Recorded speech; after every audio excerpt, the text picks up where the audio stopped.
है ना, है ना।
Good morning, everybody.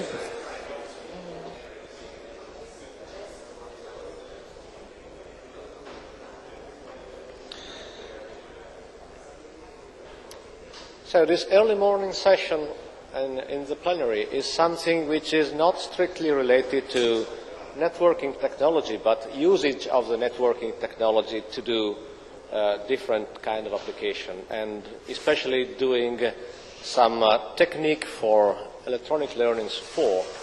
And when you start to distribute content, information and so on, we will also deal with the problems which often arise after that. Of course, we are talking about copyright issues and stuff like that.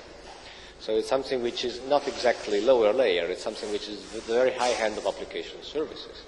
And we have two speakers this morning. We have Vijay Kumar from MIT, who will give us an overview of what they are preparing in the Open Knowledge Initiative in the United States, and open software which is enable teachers, universities and schools to take the best profit out of the internet technology for remote learning and e-learning. And then we'll have Eric Heuser, which will give us some different view of the world of copyright statement and so on. So our first speaker is Vijay, and he is the principal professor taking care of learning integration in internet technology at the MIT. And he's also the responsible of the Open Knowledge Initiative in the United States, which has got the main task to develop an open source architecture for e-learning software and academic releases. So please, Vijay, you want to come up and start your presentation?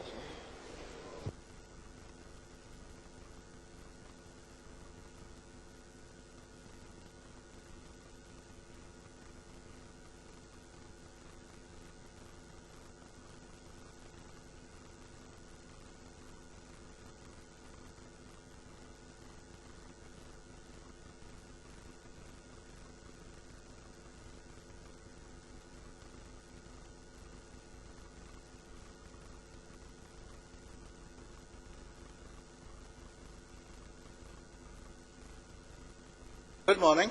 Very good. Thank you. As you can see, I'm dealing at a very high level of application. My name, you see, I'm Vijay Kumar. I'm Assistant Provost and Director of Academic Computing at MIT. Very quickly, what that means is that with the help of a lot of people, I help frame a strategy for educational technology at MIT. And then, with my other hat, I make sure there are resources and technology is built in order to implement some of the strategy. Of recent times, I'm a member of the Application Strategy Council for Internet 2 also. Today, my intent is to give you a quick overview, like was mentioned earlier, of two initiatives which we believe are very important stepping stones in creating an open educational ecology. Open in the sense that they are not constrained by sources, the source of where the materials came from, that they are not constrained by the technologies that these sources and the materials are built on, and that they are not constrained by policy either. Open in the sense that they are not constrained either by the institutions that they are derived in or by the infrastructure that they are surrounded by. That's the notion of open. The term ecology, and everybody talks about ecology nowadays, which we'd like to point out as different from economics. The term ecology is to suggest a lot of heterogeneity in the kinds of applications, heterogeneity and choice in terms of the technologies that we select to implement our applications, heterogeneity in terms of providers who produce content and who are willing to share, and an ecology, most importantly, whose important facet is reusability, interoperability, and sustainability. The intent, of course, has been pointed out, is that ideas should float very, very freely as is spread over the globe. John Unsworth, in a recent article in the Chronicle of Higher Education, a premier education journal in the US, really pointed to a whole bunch of projects which spoke to this vision of an open ecology and his article was termed Liberation Technology. He pointed out to initiatives like the OpenCourseware that I'm talking about today, like the Open Knowledge Initiative, like DSpace, which is a project to build a federated repository, open source repository for digital library resources, Fedora, a similar initiative, the standards and specifications works that people like IMS and SCOM were producing, and pointing to all these projects as important parts of what he called liberation technology. What are the elements of such an ecology? There are two or three classes. An open architecture, open standards and systems which allow a variety of applications to be developed and distributed in areas other than where they were developed in a form where integration is simplified. These are important elements of the ecology, as are open content in the manner that I described, content of high quality, content that can be easily moved, and tools that can be shared, tools that are portable, and the tools that actually work in different kinds of environments. And these, I believe, are the important elements of the kind of open ecology that I'm describing. The intent, of course, as we said, is open access. Now, today I'm focusing on two specific dimensions of this ecology. The open content dimension, illustrated through this big initiative called MIT's OpenCourseware, and the other initiative called the Open Knowledge Initiative, which is an open architecture initiative, in fact, whose PI I was. Although the toughest and the most interesting part of the work got done by the project leader, Jeff Merriman, and Scott Thorne, who's a principal architect, whom over the course of time I hope you have the opportunity to meet. How many of you have heard of OpenCourseware? Okay. That's good to know. That's 50% sampling. OpenCourseware was this big, bold announcement by MIT about 4 years ago that it would make the content of all its courses available on the web for free to the entire world in perpetuity. And each of those terms, as I will point out later on, are significant. The Open Knowledge Initiatives was intended to provide an architecture so that different kinds of applications could be developed and ported to interoperate with local infrastructure and at the same time interoperate with other infrastructures where the original tools were not developed. Now, both these initiatives, why they were launched is important. The context in which that they were spawned is very important to understand. I was having a very good conversation with Guy Arms about this morning.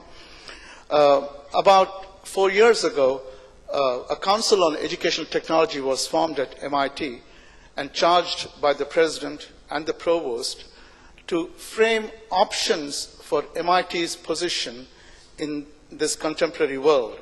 The idea, the question that was raised was, how should MIT position itself to take advantage of the opportunities being presented by emerging technology, read the internet. And we thought about, and you have to remember that this was the time when globally a lot of universities were putting out their content. There were universities.com being formed, whether it was in Columbia University and other universities which are forming Fathom. A lot of e-learning initiatives were being spawned by assorted universities, assorted corporations. A lot of content was being commercialized.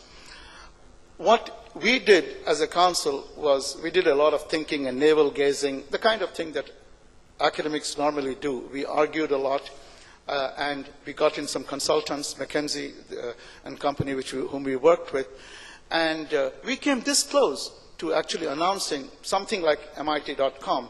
Of course, a bunch of us went away and said, you know, we really have to think about what constitutes MIT's real educational value. What is the value proposition? The conclusion that we came to after giving it lots of terms like intensity and research teaching proximity and all that, the conclusion that we came to was the real value of the quality of MIT's education is derived from a very high bandwidth of interaction between very good faculty and very good students. That was the value proposition. So when we think about technology and its role in that context, we had to think about how do you amplify that value, how do you extend it to audiences other than what it was originally intended for, and in many cases, how do you address problems that prevent us from realizing that value. So we spawned a lot of initiatives in the categories of what you see before. Active learning became a central focus in a lot of our projects. We had studio-based physics experiments. One called technology-enabled active learning is actually to incorporate laboratories with lots of visualization and computer-based work for studio physics in electromagnetism.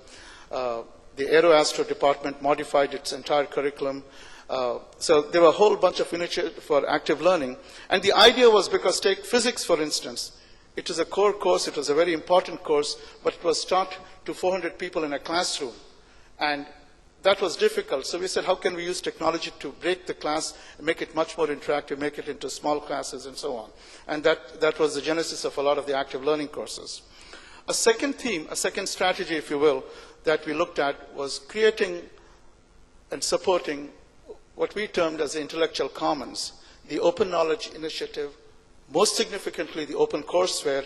Projects like DSpace, which was our federated digital repository, belonged as part of this strategy. The idea was to use the internet, to use current technologies to create the intellectual commons. The third was to use this to create new modes of interinstitutional collaboration. For instance, we had a project ongoing with the government of Singapore, the Singapore-MIT Alliance, where classes were beamed every morning at 7 and every evening at 7 to accommodate the 12-hour time difference, with a lot of asynchronous around. So, and in fact, it was one of the early production implementations on Internet too. So that was one mode of a new interinstitutional collaboration, an institution like MIT collaborating with 2 universities in Singapore. Subsequently, a similar program was launched with the University of Cambridge. And so the idea was to generate, one part of our strategy was to generate new modes of interinstitutional collaboration. And third was to develop to make an extended university community. Typically, engineering colleges, you have a 4-year ritual that students, rite of passage that students go through. And we said that rather than thinking about that education to span 4 years, let's think about it as a lifelong process. Let's have our university's alumni actively engage in the instructional process so that they can bring their experiences from industry, from NASA, etc., inside. Talking about OpenCourseware, so there were these strategies, and I'm of course going to focus on OpenCourseware and Open Knowledge Initiative. A lot of people asked at that time, is MIT foolish? What is wrong with it? Are you selling the shop? You're going to give away all the course content? But when we asked the faculty, they said this is exactly the right thing to do. Chuck West, who's our president, actually was a big champion of OpenCourseware. And it really reflected the view of the MIT community, which said that this material is to give away, and by giving it away, we do exactly what we are intended to do, which is widening the access to information, increasing knowledge and education globally. And by giving it away, there is no loss to the value that MIT provides. Quick history and time over here. 1999 was when the MIT Council, the faculty committee, was appointed. It's been almost 4 and some years since then. And I remember in around fall 2000, when there was the 6 business case studies that we took very, very meekly to our provost and president and said, you know, this is what we want to do with the internet. We want to give away all MIT's course content. And we were nervous about what the president would say. And he said, by golly, this is just the right thing to do. It's very important to understand also that those of us who were sitting around and conceptualizing this, all of us felt that this was a very exciting thing to do, except we didn't know what it meant. We said, okay, we'll give it away, and we'll give it away forever. But we really did not know what that meant. And a lot of time was spent in not just building the organization for OpenCourseware, but determining what it meant. We had to, for instance, say that it was not about a VLE or a learning management system. It was not about transactional courses. It was indeed a publication event. It was about publishing MIT's courses and making it available on the web. So that took time. we really very quickly realized that it was not simple to give away stuff, because our course materials, our faculty's course materials, had all kinds of embedded content that had IP implications, intellectual property implications. So using it within MIT is one thing. Once we announced it for the world to give it away, we had to do a lot of cleaning up, a lot of permission setting. So it took time, and we actually did a very soft launch of about 50 courses, not the 200 that we had thought we'd do by 2002. Of course, by 2004, we have 700 plus courses. Very important to understand this distinction about what MIT courseware is and it is not. It's not a distance education program. There are no degrees because, again, if you look back to our value proposition, the degrees accredited the interaction, the residential experience. So it was not intended to replace or represent the interactive class environment. It was not supposed to give an MIT degree. It was not in the classical sense of distance education initiative. It was and remains a very, very large web-based publication project of all of MIT's courses. Think of it as taking a snapshot of all the transactions that happen in the course of an MIT course over a semester, cleaning it out and making it available on the web. The last item over there, a permanent MIT activity. It was MIT has made an institutional commitment to sustain this. Now that is daunting. What that is saying is that over the years, over changes in the curriculum, in the syllabi of these courses, programmatic changes, over changes in instructors, over changes in technology, and that's the typical difficult part, we will maintain the effort, which means the content has to be upgraded, it has to be contemporized and made available backwards and forwards. This is for perpetuity. That, for those of us in the technology business, know is not a simple task. There were two goals. Why is MIT doing this? And like I said, I myself, I did my engineering in India. I'm a product of an IIT, which was also created on the model of MIT. The idea of putting out courses as models for how courses in a particular subject can be taught is not new to MIT. It's been in this business. Many, many years ago, I was reminded today, I was telling Guy Arms, the entire electrical engineering curriculum was published in a series of green notebooks. And these became the prototype for a lot of engineering curriculum across the world. OCW is the internet version of those green notebooks. The idea is to make this content available so that educators, students, individual learners all over the world can take advantage of it. The second thing is actually to create a very, very efficient standards-based model. Ultimately, OCW's success is not because we have an OCW, the MIT OCW is there, but so that institutions all over the world, and when I talk about the impact, I'll mention this is beginning to happen. Institutions all over the world are able to follow the model and put out their content and make it available. And that's to create this kind of an open ecology. Okay. So we want to provide, through our experience, what it takes in terms of production, what are the implications in terms of IP, what are the technologies that we have to look at in order to achieve this vision, and put that out as a model for people to see and learn from our experience. Like I said, it does extend MIT's fundamental mission of teaching and learning, of extending teaching and learning to a variety of communities, being a model for education. The last part, which I have been touching on quite a bit about, the ecology, is very important. OCW was launched at a time when there was a lot of commerce being tied around content, the privatization of knowledge, the universities.com that were being created, which we saw as being fundamentally restrictive and restricting the kind of free flow that is important for education. And in some sense, the initiative countered the movement that was on at that time. We are sort of, in around the 2004, somewhere between around 800, we are looking around 800 courses that have been put out on the web. Various things have happened over time. We have developed evaluation strategies to measure the effectiveness of some of the courses. Mind you, this is still early days. In some cases, we have some very small partnerships. One, for instance, with the university in Spain to do some translation into Spanish. Slowly, we are trying to incorporate more and more video materials into the course content. Initially, we were restrictive about that, being worried about the bandwidth capability, the capacity of our recipient institutions around the world to take advantage of the content.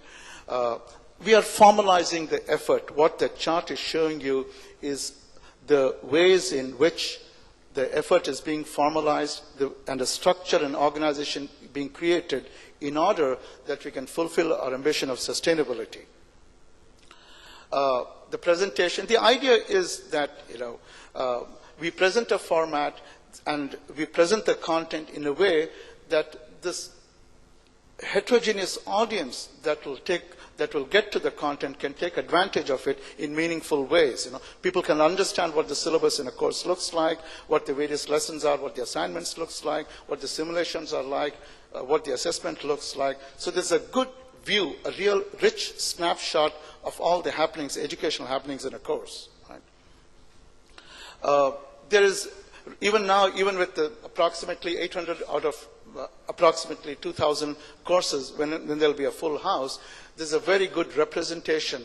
I did not load Flash, but otherwise I could have shown inside each of these, how there's a there are thousands and thousands and thousands of pages, documents behind these, because there are courses from each of these schools. There are lessons and lectures within each of these schools. There are sorted materials. It is a very large repository of materials.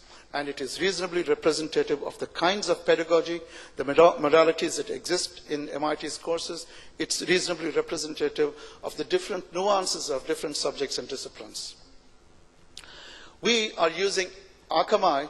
Akamai, some of you might know, was a company that was spawned off MIT many years ago for edge networking. So it is not from within MIT's network and servers in MIT that is serving the entire world. We are pushing out to Akamai, and the content distribution network is being provided by them. The edge servers are being provided by them to distribute to various parts of the world. What is the impact? Like I said, there has been tremendous impact. When we first launched OCW, there was an outpouring from countries across the world saying, some people suggesting that this was God's gift to humankind. I mean, some of it was embarrassingly laudatory, but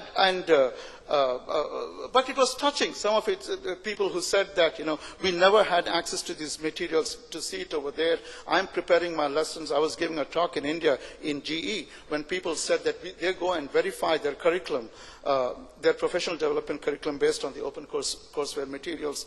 So there has been a lot of hits since then. The hits to the site actually bear out the initial excitement. The initial excitement was, wow, this is a great thing. Now, people are actually getting to it. Now, the proof of the pudding, like we say, is in the eating. So there's people who are actually accessing the sites, millions of page views, and you have some of the numbers before you. The repeat visits particularly are significant. The country span of access, I mean, if you look at it, countries from India to our wonderful, this paradise's host, Greece, have all taken advantage and are continuing to take advantage of the resources over there. The spread is very, very heavy. Some of it you can see. India, Canada, China are extremely high in terms of the hits. People are, and there are other countries which are showing up. But you can see that if you take out the outliers like India, Canada, China, and the UK, they're all pretty significant in the 100 to 400 area. What kinds of people come? There are self-learners. I think the short answer is all kinds. People who want to read about a particular discipline, they come. They are averaging about 6,000 daily visits. They are most likely from North America. Students who use these as supplemental materials are 31% of our visitors.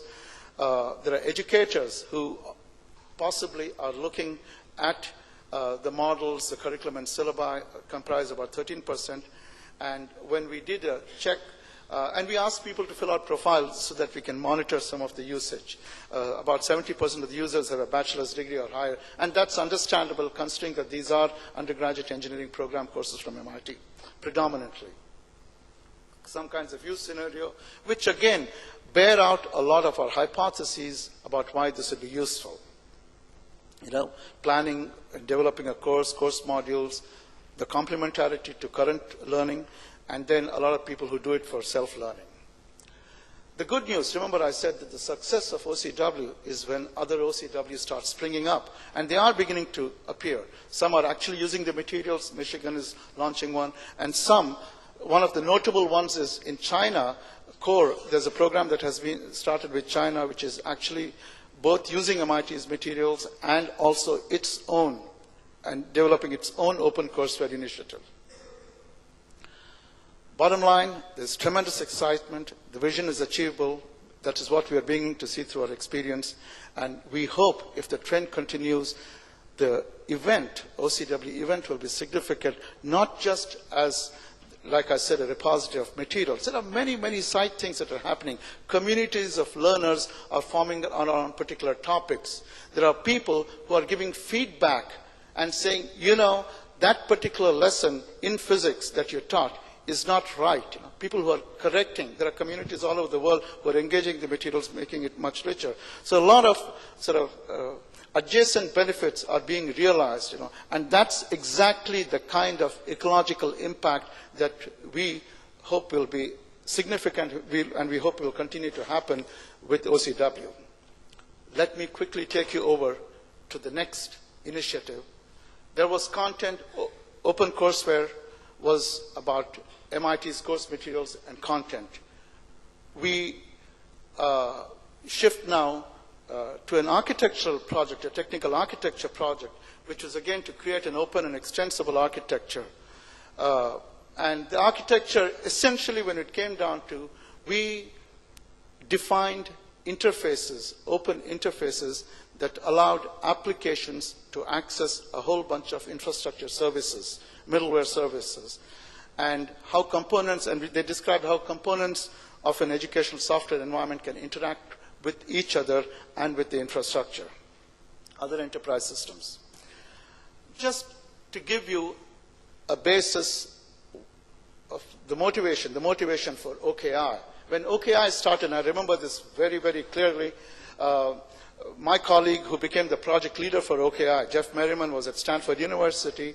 He and I were meeting and we were talking about the fact that the learning management systems that Europe refers to as VLEs were being very, very problematic. We were using one that was based on Lotus Notes. There were others in the market, some of which we have helped promote, Blackboard, WebCT, homegrown systems like the one we were using at MIT, homegrown systems elsewhere. And the design of these really constrained them in terms of their flexibility. They could not be used for different kinds of learning systems without contorting or killing yourself. They did not allow us to pull. For instance, I was looking at one commercial system, which was very good. And I said, this is great for aggregating content, posting content. But you know what? I have this discussion board that I have tested against MIT security, etc. And I want to use that discussion board and bring it in. And they said, no, you can't do that. You know. So I could not choose components and put it in.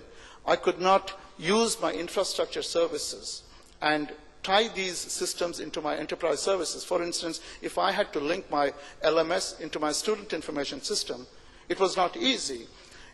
And if it was done with all the expense, it was only to that particular student information system. Now we all know the world that we live in. Today we are implementing PeopleSoft, tomorrow it might be SAP. Today I have a series of authentication schemes. Today I use Kerberos and XY9 certificates. Tomorrow Stanford uses SSID. I cannot bring applications from one environment to the other without tying them too closely into infrastructure services. And so the design of the systems that we had built hitherto and that we were buying prevented flexibility, prevented sharing, and prevented the kind of modularity that was necessary that people actually want. When I teach, I might use a fancy simulation system and a very, very ordinary spreadsheet that is available over here. I could not mix and match my environment to suit my pedagogy without extreme difficulty. So interoperability, flexibility were problems, scalability and maintainability were problems, particularly because if the technology changed, if there were different technology implementations, I had to do a lot of reworking, and that's because the way these learning management systems were designed. So, being good developers And we said, oh, MIT, Stanford, what we will do is we will build a learning management system. And it was at that time when we met the OKR's principal architect, Scott, who said, this is fine, your ambitions are fine, you're thinking right, but you're not thinking enough. Building another LMS is not the answer. What we need is an architectural approach to this.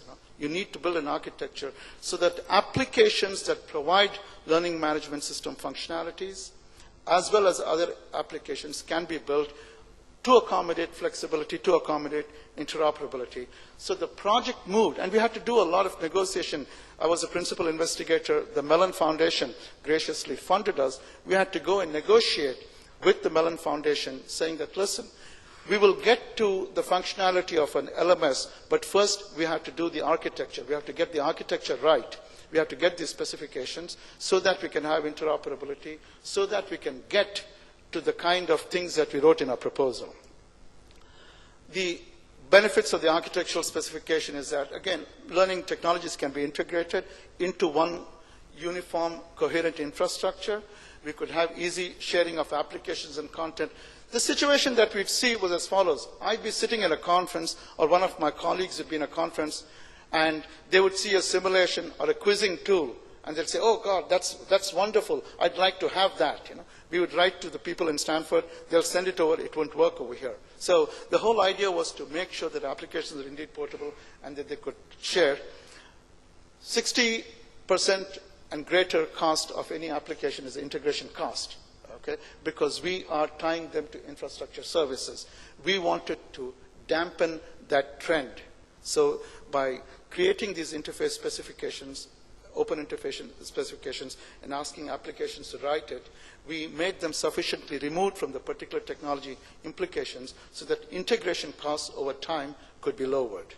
And these three were the principal benefits from the architectural approach that we had chosen.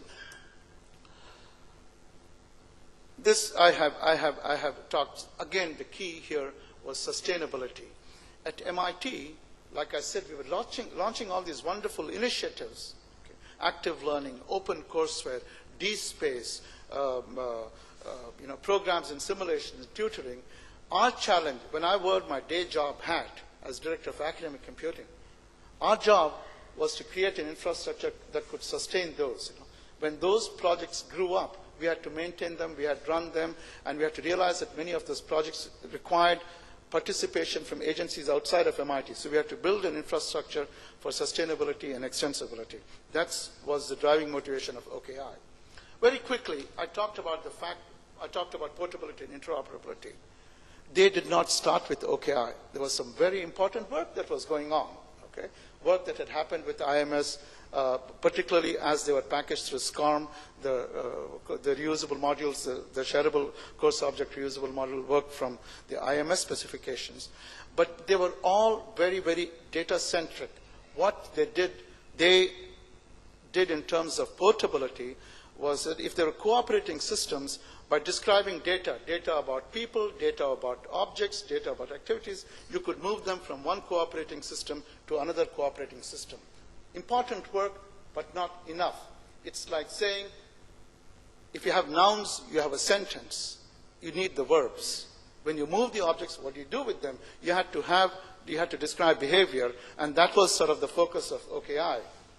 What you're seeing here, what I have described on the screen, is an application, a typical application. This could be SAP, this could be your VLE, and what it has inside is a bunch of colored balls, you would say, but what these are, they represent a lot of services: authentication, authorization, messaging, links to databases, services that are critical for any application to run. Now, typically, when we designed applications, all these were baked in. They were embedded in the application itself or bound tightly to the application.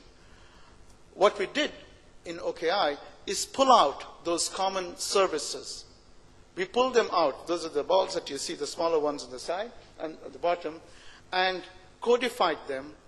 And the dotted lines that you see, those are what represent the product of OKI. That's all it is. we provided interfaces. We described the interfaces to, this interface, let's say this was the authentication ball, this interface provided a cover for a variety of authentication schemes. Kerberos, X509, SUID from Stanford, SSL, etc. So a whole bunch of authentication schemes. This for a whole bunch of authorization schemes. So what we did with OKI was codify the common services, provide common interfaces, and specified how applications could access those services. Two things you notice over here which are significant. The size of the original application has shrunk. That was the intent. So an educational application developer does not have to do the whole thing. They just write to that interface because that's stuff that those people are implementing, those services can take care of.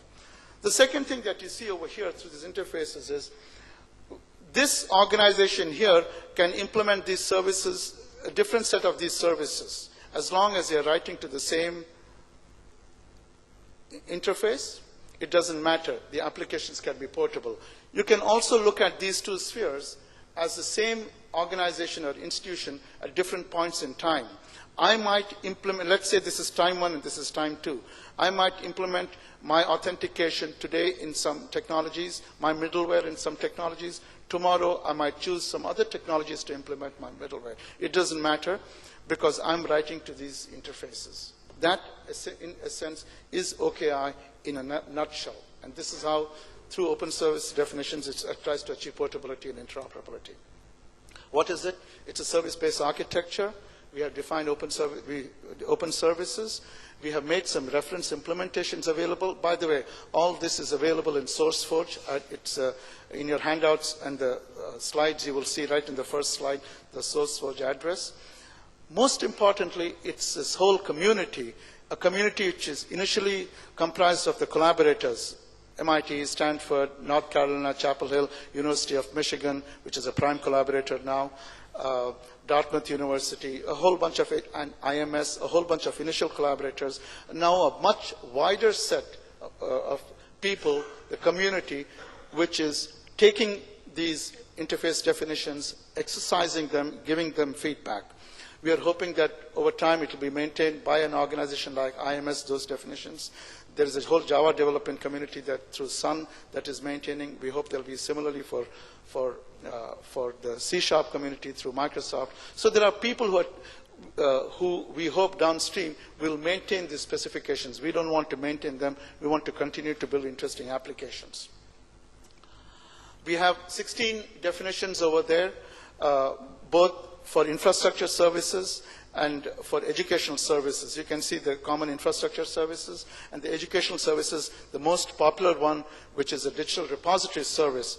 And I wanted to point out, I was actually going to show a little demo, but after the session, if people are interested, it is on my Macintosh at the back. I'll be happy to show you how there's a wonderful concept mapping tool that Tufts University has created called View. We use View to access a whole variety of digital repositories, including the Canadian Educational Content Repository.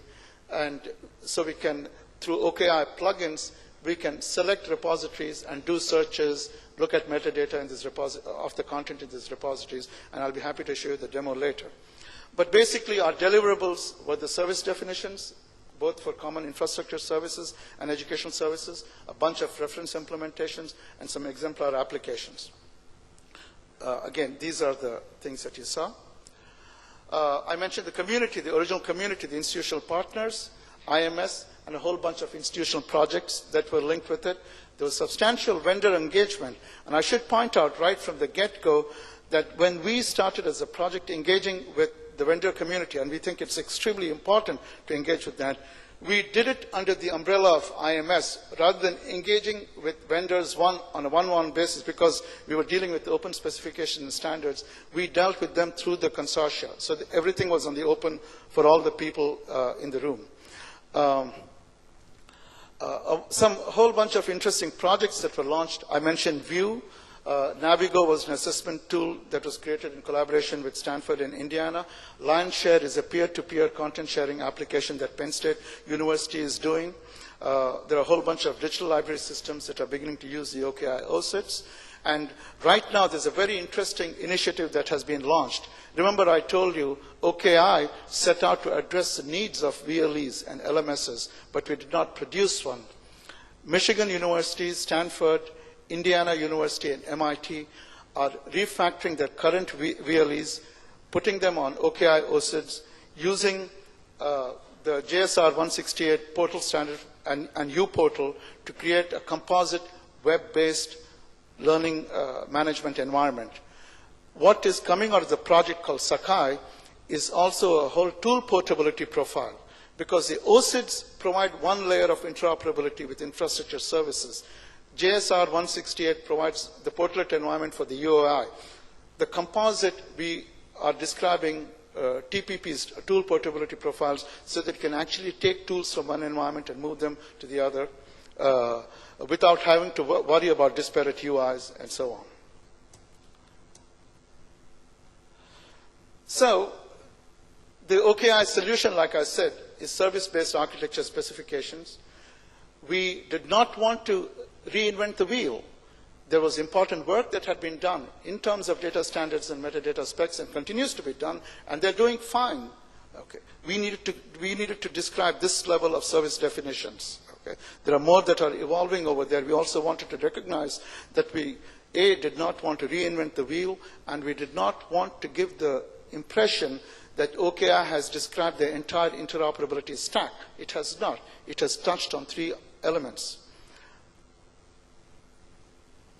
And when you come to infrastructure services, middleware services, we define interfaces to get to them.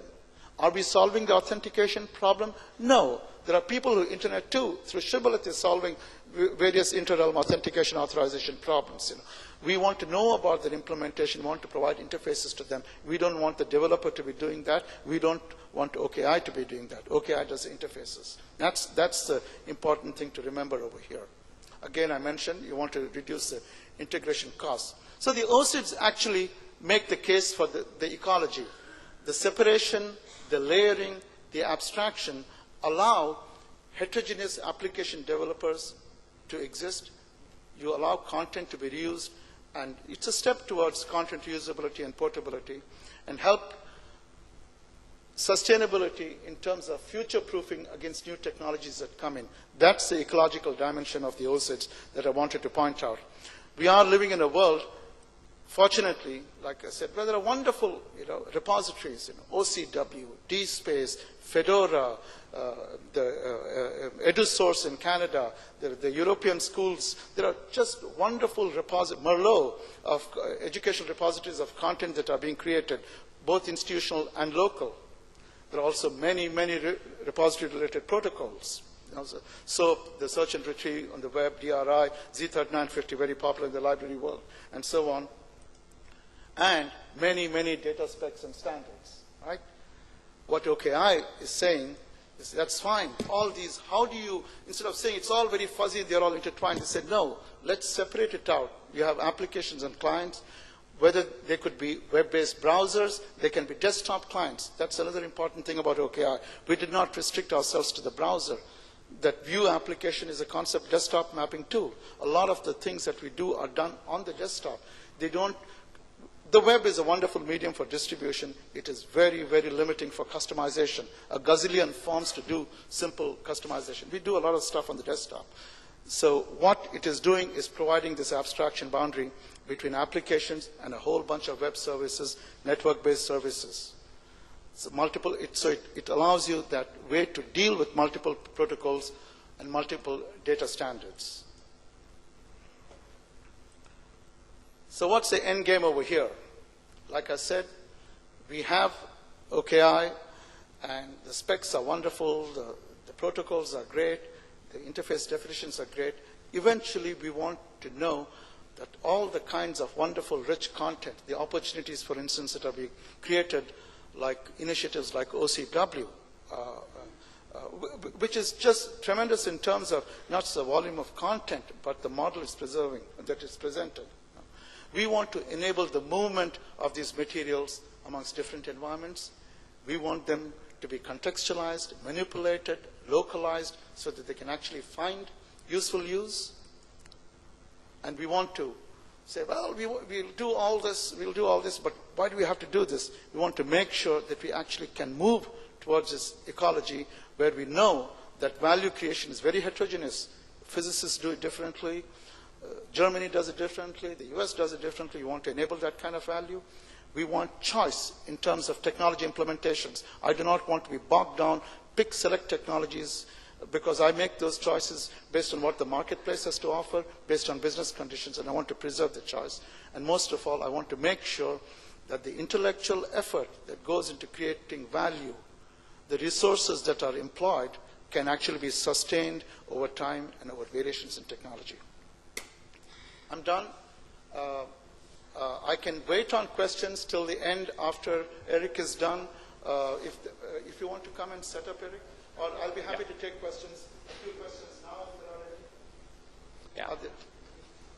Well, I would like to thank Pilar, first of all, for this wonderful presentation.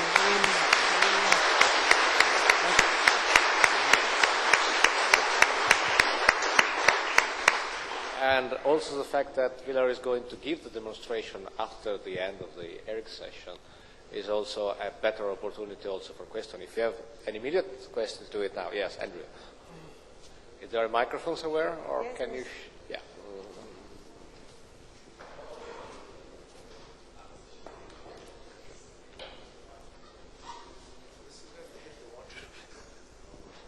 Thank you. You mentioned, I should say, I think OpenCourseWare is a wonderful opportunity. I've been revisiting some of my undergraduate courses on the web. So, you mentioned that you wanted to promote other people doing OpenCourseWare. How many people can do that before the market is saturated? I mean, I can't see that every university can publish its own courseware because they don't have the same values. There would then be so much courseware that nobody could find anything.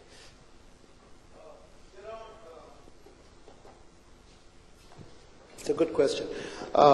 It also depends on your conceptualization of the market. The market is not all for course content, but content, educational content. And so there are, the extreme of this is that there is so much diversity that people can get lost in hyperspace, or like you say, the market gets saturated. I will come to a more favorable scenario where we assume that various people learn in different ways, that various people have different uses for the content. Everybody might not want the same level of content. Right? And then we also build cultures of treatment.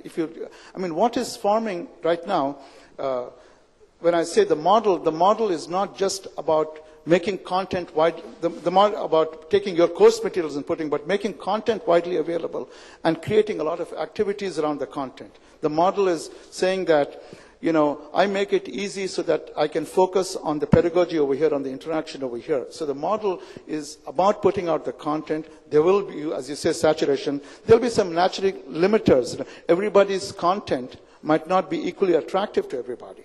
Okay? So there might be some places which might say, listen, let me focus only on these things because these are very, very specific to my context. For all the others, I will go to University X's content. Not necessarily MIT's. So it could be a model like that too. Yes, sir. Does it attract very talented students from all over the world to come to MIT? I'm sure that was not the intent, but I'm sure because there is a chicken or the egg thing over here. I'm sure it could have that effect, that people will look at the content and say that, oh, this is wonderful, this is how I want to learn if that's represented. Mind you, people might look at it and say, is that what it is? I don't want to go to MIT. and related to this question is also a problem that many of the universities got when they interface with the last year of the high school. Right. How do we tell the student what they're going to learn here? And that's a possibility. Yeah. But these are all reasonable, and when we begin to see that. Turn to Eric, and yeah. I'll be around afterwards. Okay, thank you again. Our next speaker is Eric Heuser. I always say the name wrong, but he will correct me immediately. Eric is a very old person in this community, and now, yes, I mean, I can say it, we are very close and old friends. And his beginnings are when we were still discussing the war protocols. So he has been one of the guilty ones of OSI, as I was. So, and we realized it does not work. So perfect. Eric is now professor at Twente University. He teaches internet application, but he's also the director for strategy in a company in the Netherlands, which NOB, which has got the task of distributing content and media via the internet or via mobile systems. But he has been involved in the community since a long time. From the time of the first beginning of OSI protocols, he has been involved in Desire projects for directories. He has been one of the main active person in the IETF, started from working group member, becoming area director for application, then being in the steering group, then going to the IAB, and now he's also the liaison between the IETF and ISAC. So he's a very active person, very knowledgeable about that. What he's going to tell us about is a different aspect of what we do when we do content distribution. Of course, we know very well what happens. The police come into the security service very often and say, you are distributing films without any copyright right to do it. So please do something. Of course, we technical people are worried about that, but we don't know enough about that. And Eric is going to give us an overview from behind. Eric. Thank you, Claudio. First, I want to take the opportunity, because this is streamed by video all over the world, and also to my house where my daughter is watching, so I'm going to greet her. Dag Dido, dit is papa. And yeah, my daughter is more important than this audience, of course. Okay, so copyright and intellectual property issues are a very serious and very dull issue. So what I try to do in my talk is to enlighten the stuff a little bit by introducing a lot of videos in there, mostly television ads that I try to use to prove some of the points, or at least to make you remember those points. And of course, each of these videos was copied totally illegally. Except for the one you're seeing now, which is my own company's video, and I think we own the copyright to that, so that's okay. Copyright is a difficult issue. If you go to the online books library at University of Pennsylvania, you run into this warning, and for those of you who can't read the small print, it says, do not download or read these books online if you or your system is in the United States or in another country where copyright protections can extend more than 50 years past an author's death. So you're not allowed to click there. That's the best way, I think, to invite people to do and click there.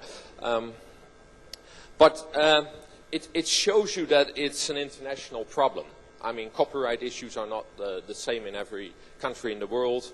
And it also shows you that in the United States, they are increasing the period after an author's death, after which the author's work gets into the public domain.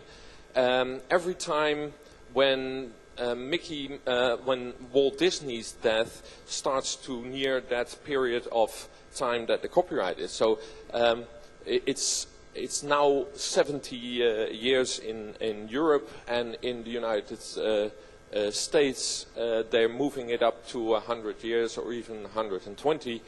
And what you're getting there, of course, is that you're seeing that the copyright is used to protect the interests of a very small set of commercial companies, while a whole broad range of works will not get into the public domain just because of this rising of the time after which stuff gets into the public domain. Now, let's have a look at where we are. We are at a point in time where society is switching over from analog to digital. And I mean that in the broadest sense of these words. We're getting into a digital media networking environment that allows us to create, distribute, repurpose, to share, to personalize, and to do a lot of more things that we couldn't do or couldn't very well, all of us do, in the analog world. In the analog world, it was just some people, some companies that could do some of these things. In a digital environment, each one of us can do each of these things. And that's an important thing to realize. There's a lot of new opportunities there. And that means that you have to rethink the way that people, end users, will work with content. They will not deal with content in the same way that we have dealt with content in the past, say, 70 years. LAX AM 117 Heavy requesting emergency approach. AM 117 coming up to 175, received at 3,000 feet. Roger that, LAX. We're not going to be able to make that approach. We're having trouble maintaining altitude. Shaping up to be a rough commute out there today. Watch for an accident on the 101 near Sherman Way. And we're just getting word that the 405 southbound has been shut down completely. Looks like some sort of police activity's got it cleared for a 2-mile stretch from the 118 all the way up to Victory. As soon as we get more information, we'll let you know. But in the meantime, we'll get you through with another 40 minutes of your favorite hits on KKTV.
and a digital video camera, and they created this movie. And it shows you that if you have a creative idea, you can make the movie, you can package it yourself, and you can put it on the internet, because that's what they did. They packaged it in DivX, they put it on the internet, and within 3 months, millions and millions of users on the internet had seen this video. They scored better than many, many multi-million-dollar movie in audience. It did pay them in the end, because they made it available for free. It did pay them because they're now hired by Steven Spielberg and they're working at his studio.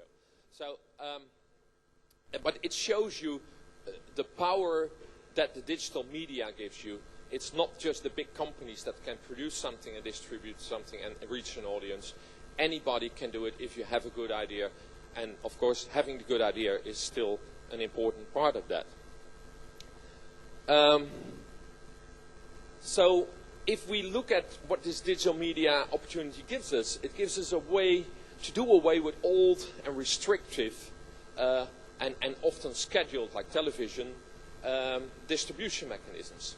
These distribution mechanisms in the analog world are heavily monopolized. Well, they're not really monopolies. You could always argue there's 2 television channels, so it's not a monopoly. But, you know, it's pretty close to a monopoly. And the same goes for film distribution. It's a very straight path for film distribution. It's very difficult to distribute a film outside of the existing distribution mechanisms. So it's very, very restrictive in the analog world.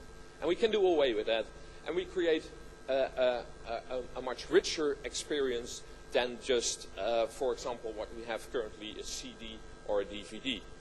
Ericsson has a beautiful example of how you can use that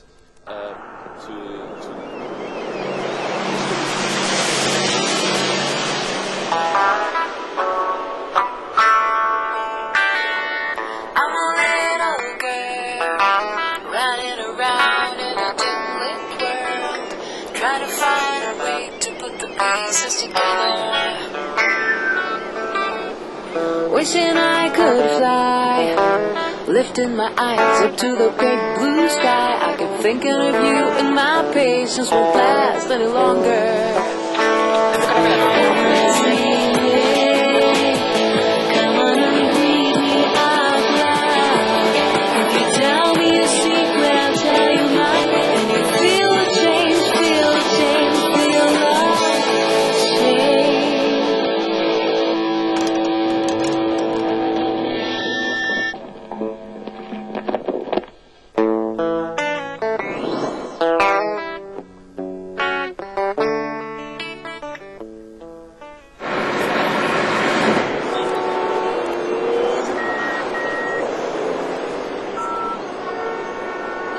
Patience won't last any longer.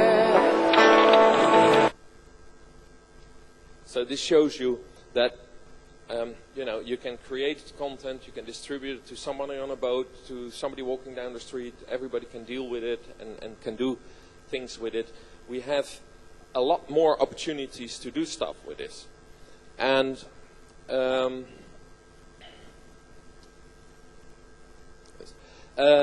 why isn't it done then as much as it could be already at the moment? That's because so far most business models have been unprofitable, and many services have been challenged in court. And that has to do with the fact that most intellectual property rights make sure that the authors can forbid you to use content. And that means if you're an entrepreneur, you have to go out, stick your neck out, do a large investment for distribution of content. And in the meantime, the creators, the owners of that content can sit back and relax and wait till you've got it running. So you have to run all the risks, and then still at the last moment they can say, well, no, you can't have my content. Or I changed my mind, and instead of $10 a month, I'm charging you $10,000 a month. This makes it very difficult for entrepreneurs to really build a service and create business models beforehand. To give you an example about this, this is a service we created with my company NOB. We run an IP television service. We distribute live television channels from the public broadcasters in the Netherlands over the internet. These channels cannot be seen over the regular television channels. We only broadcast them over the internet. We do not broadcast them to computers, although if you want to, you can receive it on a computer, but we broadcast it to a little set-top box. It's about as big as your PDA, and it costs about €100. It has a remote control, which you can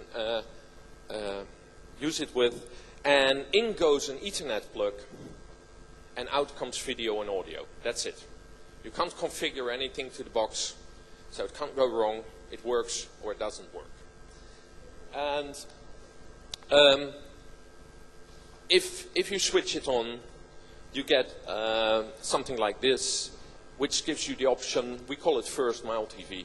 It gives you the option to choose from live broadcasts, so television channels, click once, watch the rest of your life. Or you can go to the video on demand part, where all the broadcasts of the public broadcast service can be got on demand. And you know, you've got the archives, you've got the most recent news, you've got the most recent reporting, etc. You can go through, and the interface is still primitive, but we're working on that. You can go through the alphabet to find your favorite program and go into the archive of that. Give you a couple of examples, so you can just...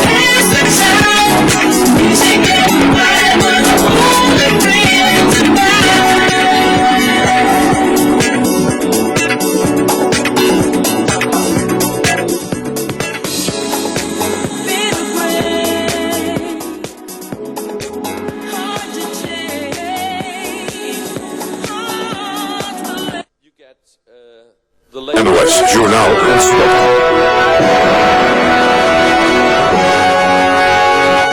Goedemorgen. Er is nog altijd geen spoor van het 13-jarige meisje dat gisteren bij haar woonplaats Eibergen is ontvoerd. De politie... NOS Actueel.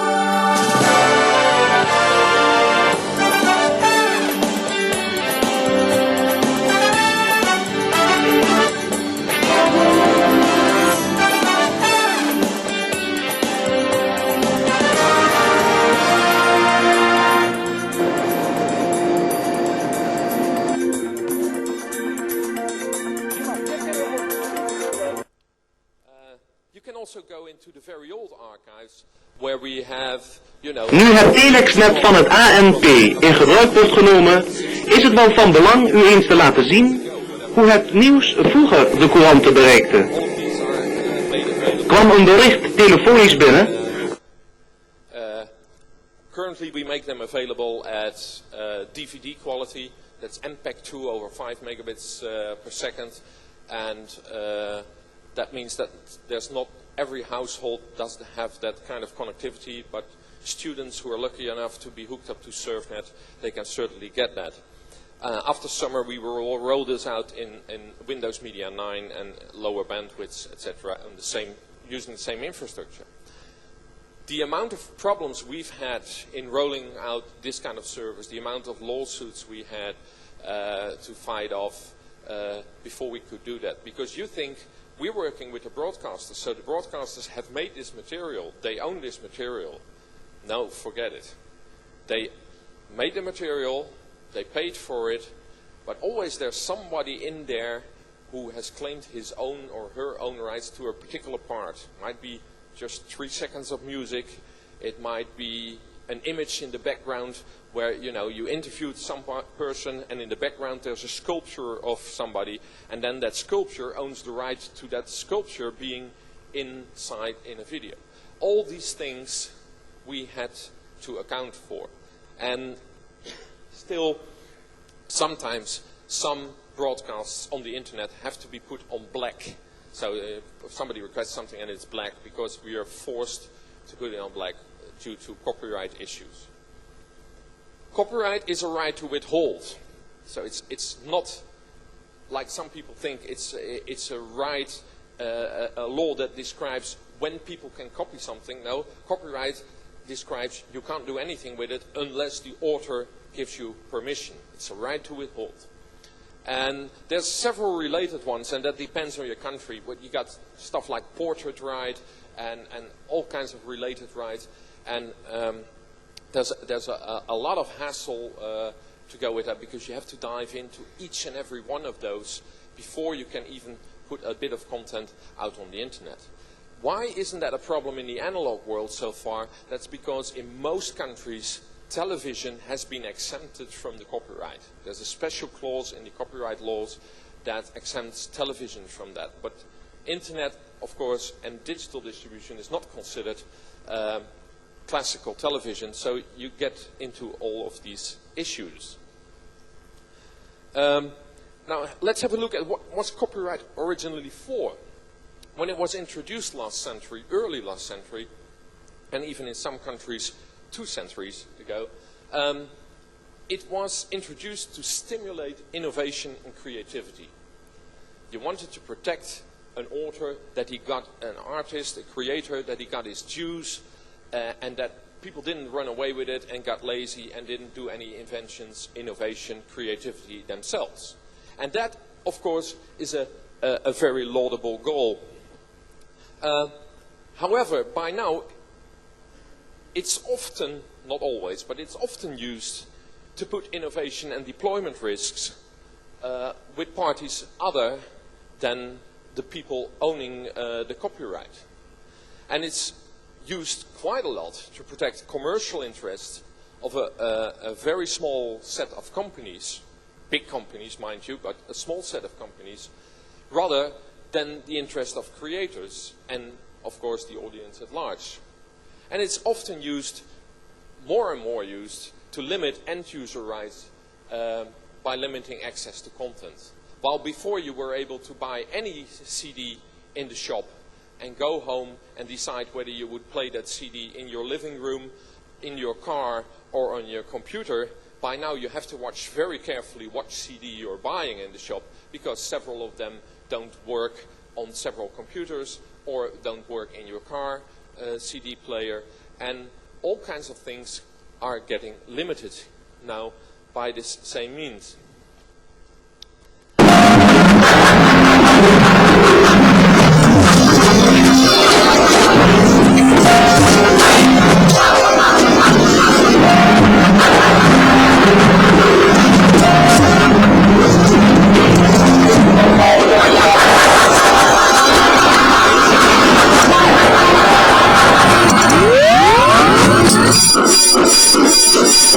Unexpected experience. New Office XP by Microsoft. I'd never thought that I'd put up an advertisement for Microsoft.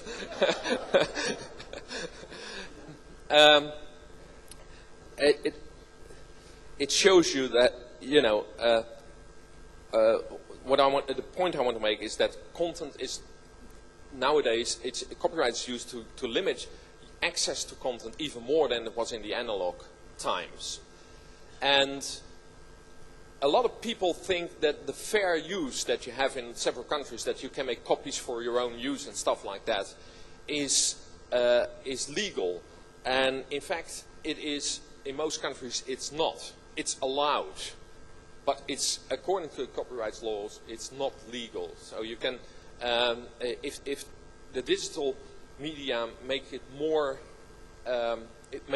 also make it possible that, you know, the content owners, through digital right management systems that are very restrictive, limit the rights of the end users, and fair use goes out the window, and there's nothing you can do about it because it's not in the copyright laws, at least not in most countries. So what are the stakeholders? There's a lot of stakeholders, and that makes discussions around this really, really difficult. We have the artists, the creators, we have the end users, we have the music labels, the movies companies, we have the distributors, rights organizations, retailers, etc., etc. And all of these have a stake in there. And that makes it really difficult to get to a solution. And I'll give you the sports example. And the sports example is, it's a Dutch example. At a point in time around 1998, KPN Telecom, a Dutch telecom provider, bought the internet rights to all soccer games in the Netherlands. And they bought this from the Central Soccer Organization.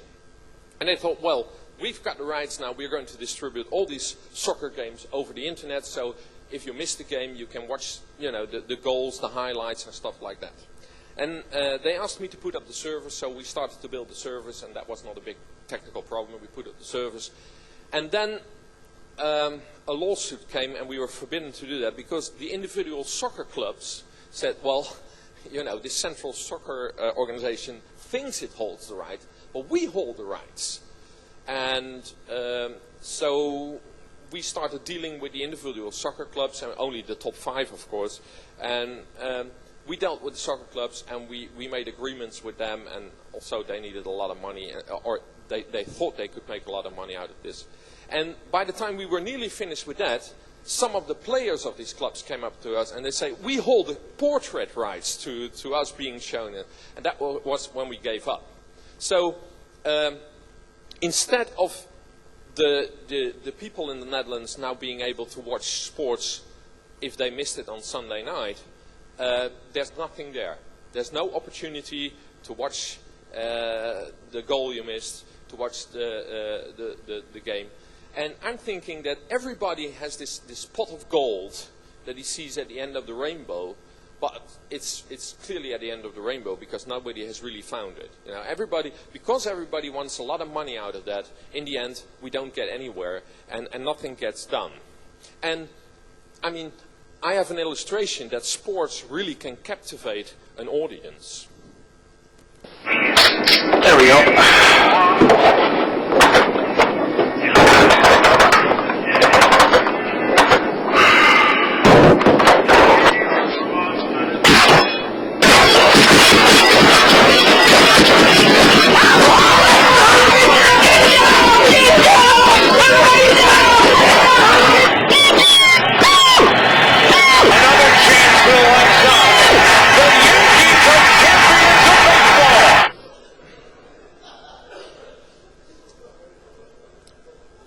So who has the right to decide to change anything about copyright if we would want that? I mean, I often try to argue with politicians in Europe, in the US and in the Netherlands that we should revisit the original goals of copyright law and see if we are still meeting those goals.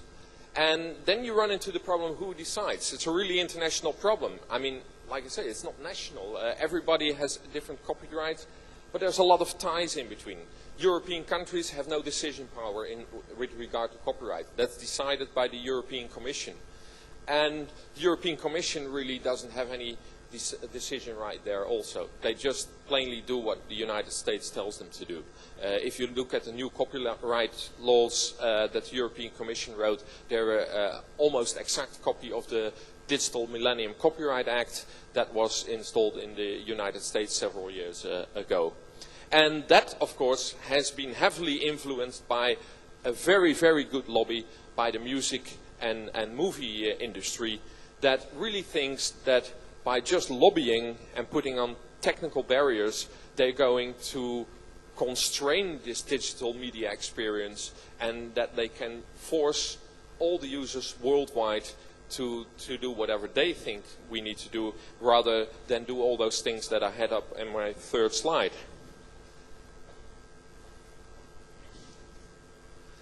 What's the effect of all this so far?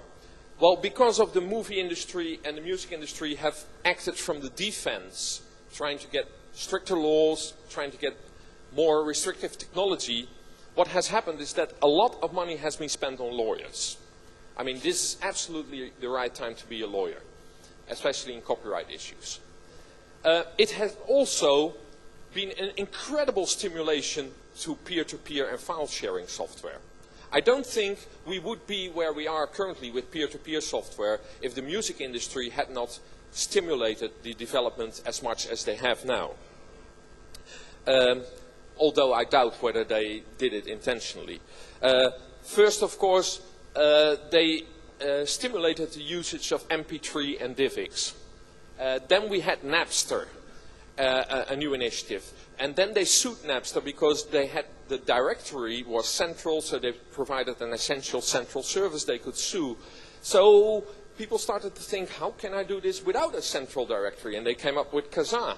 And then they sued Kazaa, and they thought, well, we try and sue that, and I go into that a little bit more in depth later on in the Kazaa case.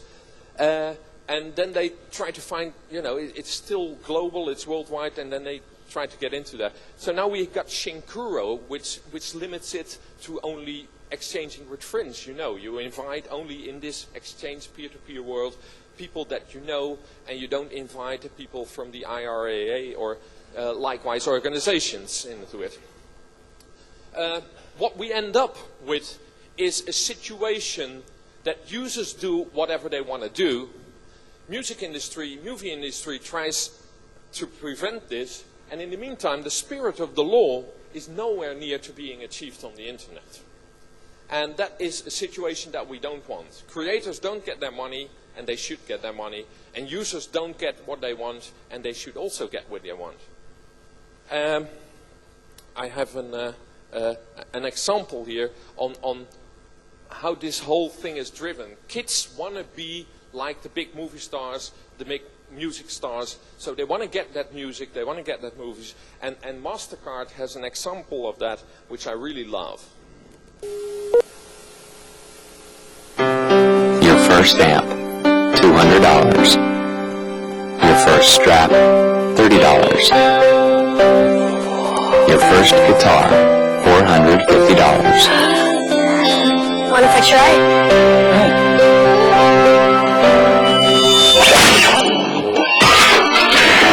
Rock and roll. Priceless. There are some things money can't buy. For everything else, there's MasterCard. Accepted everywhere music is.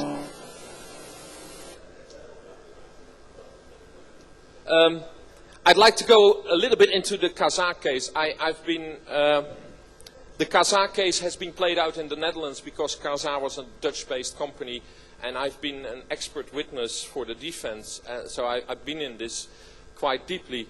And there were 4 essential points, I think, in that case. The judge asked, is Kazaa offering a central service that is essential for illegal file sharing, like Napster did with the central directory?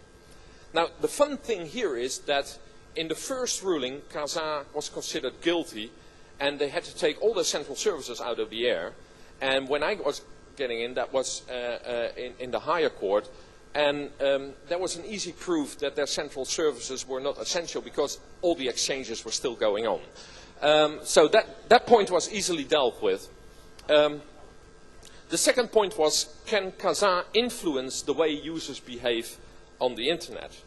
And that was a difficult point because Kazaa had a way of upgrading your software without you knowing it and putting in all kinds of spyware stuff in there.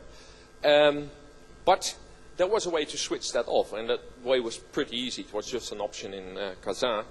And also what I argued is that as soon as Kazaa would try to put a restriction on the software of the usage, somebody else would put out another program that made that restriction impossible, and then you could still work with it. Like there's a lot of programs that prevent the spyware from getting into Kazaa. The other one was, can illegal content easily be detected? The rights organizations say you can easily detect what is illegal, and you should make sure that the software doesn't copy illegal stuff. I have no idea how to detect illegal content. There's, in my view, absolutely no way currently to detect illegal content, unless you say everything is illegal. And last but not least, should the makers of Kazaa be held responsible for what the users do with their software? Like, is Boeing responsible for people flying with a Boeing into the World Trade Center? That's more or less the question. What I argued is that there's a lot of illegal content exchanged over network news, and there's a lot of illegal content exchanged by email attachments. So if we sue and find the people who created Kazaa guilty, should we now sue all the developers of interfaces to news and then to email? And where do we end up? And how does that stimulate innovation, by the way? So in the end, fortunately, the ruling was that Kazaa was not guilty. So how can all this rat race of illegality versus stricter laws, technology, how can that be changed? I think it can be changed. I think the digital market can be fully open if the price is right, if it's easy to be legitimate, and if it's convenient. I always picture that as a triangle.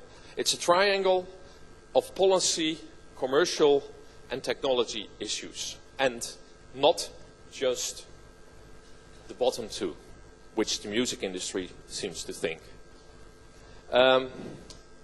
Commercial means the price should be right. The user should perceive that the price he's paying for the product is a correct price. And if the Dutch user, for example, perceives that a CD that he only wants 2 numbers from, but he has to pay for the whole CD with a lot of numbers, and he pays a price that is about twice as high as in the United States, and he can see that online with, with Amazon.com, etc., then he doesn't perceive that the price is right. The quality should be good. The presentation should be as good as possible. Currently, in the Netherlands, the only legal way for me to sample a CD, several numbers of a CD that I want to fully hear before buying it, is to walk all the way to the shop if it's open. We've got restricted opening hours, and to lean against the counter there and listen through a shabby headphone and listen to it. While I could also go to Kazaa, download the stuff, and listen to it in my study at any point in time that I like. So presentation, accessibility, all these things should be really convenient and fitting into the digital media experience. And they are not at the moment. On the other hand, you should do protecting. There will never be a watertight protection, but anyway, you should try as much as possible. Make the threshold high enough. Do marking, watermarking, so that you can find people who are doing illegal stuff. And make sure that there's an enabling technology in there that enables the user to use it within his environment that he thinks he paid for. And of course, you need law, and you need enforcement, and you need awareness. Make people aware that things are illegal, and make people aware that you will be sued if you do things. But only if all 3 of those points of the triangle are in balance, you will get a sustained sort of business model. And only then you will find that 85% of the people will gladly pay for their music and their movies. And the last 15%, I claim, it will cost you more to try and get them on board legally than it costs you to just let them do whatever they do. Samples of the fact that it can work is, of course, iTunes. iTunes in the US, where Apple sells music by the number at a reasonable price. You can download on your iPod or wherever, and you can use that and you can listen to the music. And there's millions of users using it. The funny thing being about it is that if you're a European and you buy an iPod, you can't access iTunes because they didn't manage to do the rights for Europe. So the only way to fill your iPod in Europe is usually the illegal way.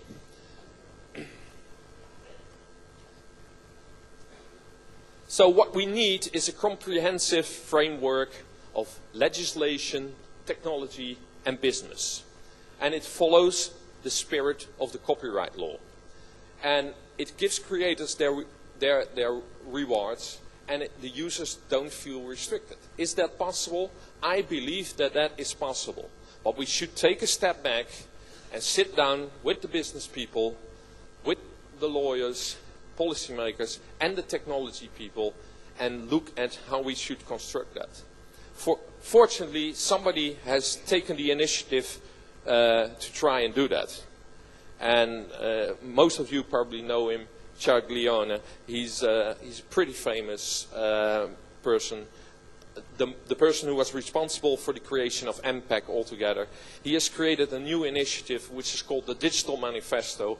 And if you're in any way interested in this area, I urge you to read the Digital Manifesto and his way to try and approach this really difficult issue.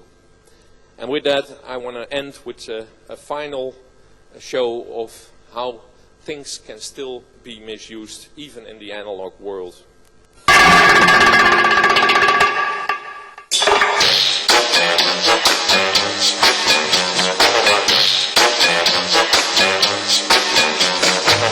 Come on! Come on! All right, put your palms together now!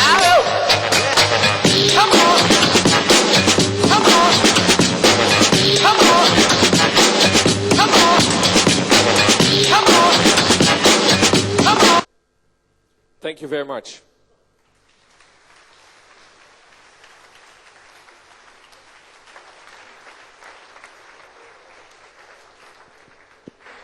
Thank you very much, Eric, for this very lively and understandable explanation of the real situation. Is there any question for Eric? I suppose so, yes. Andrea.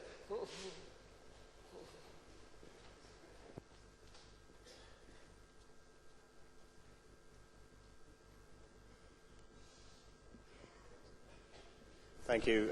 Andrew Cormack from UKERNA. I very much agree with your prescription for how digital markets can be made to work, but I think there's a real risk that by the legal approach that the music companies have taken, they have actually destroyed the possible market for digital music, because they have created two presumptions. One is that digital music is illegal, and two is that internet service providers must block it. And they now say, well, you must block all file sharing except legal files, and there is no technical way to do that whatsoever. I absolutely agree with you that if we want to get to what Chaglione also describes in the Digital Manifest, that means that the DMCA and everything like that has to be withdrawn and reconsidered, because there's things in there that prevent us to ever find a workable solution. I absolutely agree with you. Anyone else? Yeah. Here, take I had a couple of related things. You know, we have this initiative like the Creative Commons, where an author gives individual permission for the type and extent to which materials can be used.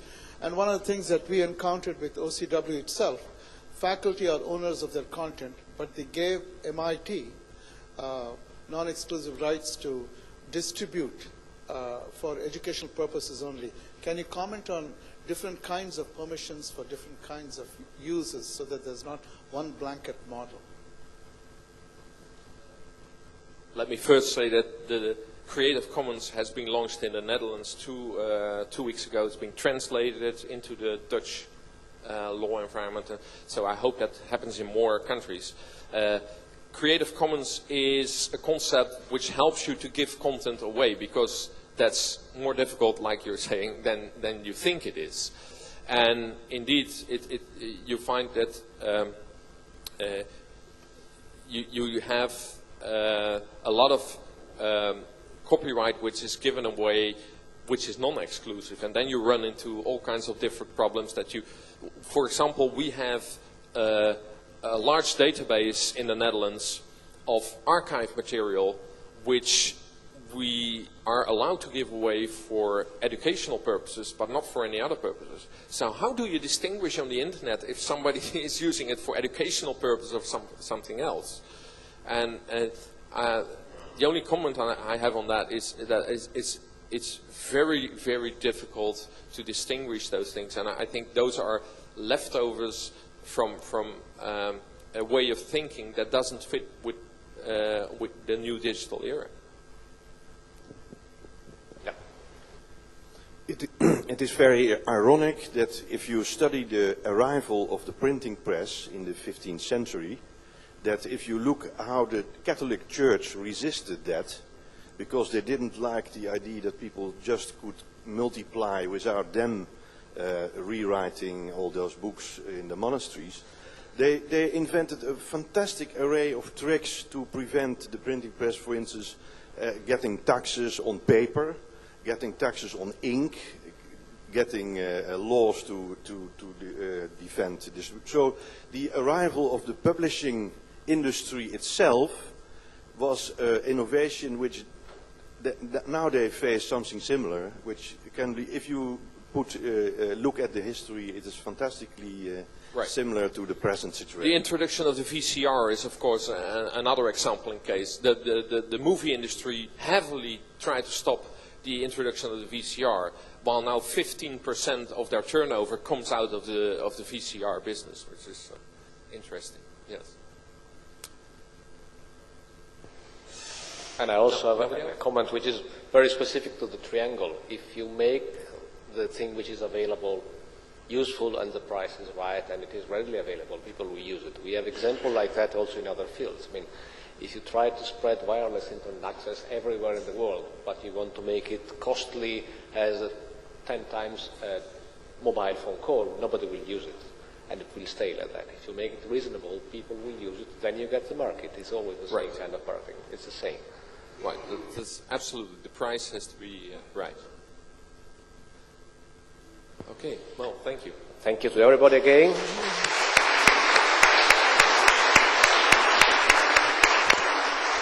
And for those of you who are interested, we can also have in here, during the coffee break, the demonstration of OCW and so on. Just one logistic arrangement. Please remember that this evening the buses will leave just after the session, including the BOF. So don't go around, go straight to the buses after your session or BOF is ended, otherwise you stay here.